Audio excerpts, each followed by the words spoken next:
नातं महाराष्ट्राचं वेणं मराठीचं गोष्ट आमच्या सन्मानीचं।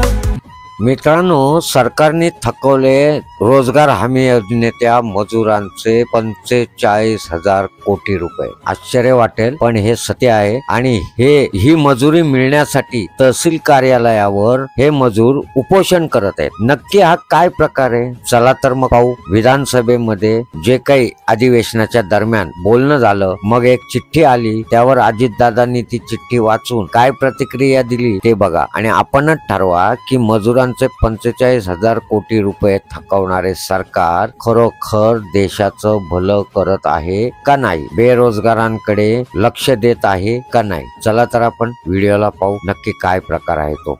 सकाळपासून आता संध्याकाळचे 5:45 वाजलेले आहेत। पालघर जिल्ह्यातल्या जव्हार तालुका, वाडा तालुका आणि विक्रमगड तालुक्यामध्ये जवळपास 4,000 रोजगार हमीवरचे मजूर हे तिथल्या तहसीलदार कचेरीच्या समोर ठाण मांडून बसलेले आहेत।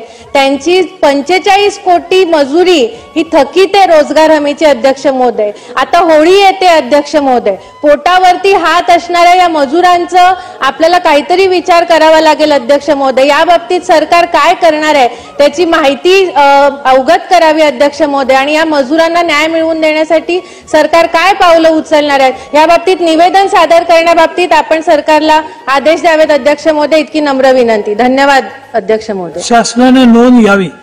अध्यक्ष महोदय, स्नेहाताई दुबेंनी एक महत्वाचा इथं उपस्थित मुद्दा केलेला, मी ताबडतोब त्या संदर्भामध्ये लक्ष घालून का या गरिबांचे पैसे द्यायचे राहिलेले, कुणामुळे राहिलेले आणि ते ताबडतोब त्या ठिकाणी कसे त्या दिले जातील। ते रोजगार हमी योजनेसाठी शुक्रवारी साधारण 220 कोटी रुपये मी वितरित केलेले आहेत। वित्त विभागाने रिलीज केलेत 220 कोटी मिळतील। मी ताबडतोब कसे तिथं मिळतील त्यांच्या हातात आणि त्यांना तुम्ही आता सांगा की बाबा मी असा मुद्दा उपस्थित केलेला होता, त्याला वित्तमंत्र्यांनी 220 कोटी रुपये वितरित केलेले आहेत, तुमचे पैसे मिळतील आणि मी माझ्या ऑफिसला पण तशा पद्धतीच्या सूचना देतो। छगन भुजबळ साहेब।